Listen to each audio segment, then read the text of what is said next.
أهلا بكم في فيديو جديد على قناة ستوري رمضان مع مسلسلات مغربية في رمضان 2024.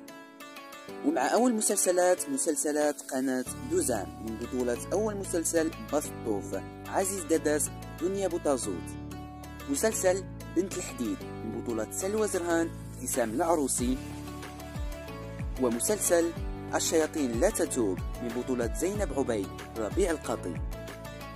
والآن مع مسلسلات قناة الأولى من بطولة أول مسلسل قتل بنت حمزة الفلالي طارق البخاري، مسلسل أشهد من بطولة عبد الله فركوس منيا المكين. نكونوا وصلنا لنهاية الفيديو، وتابعوا معنا كل حلقات وكل فيديوهات على برامج ومسلسلات رمضان 2024. إلى اللقاء وشكرا على المشاهدة.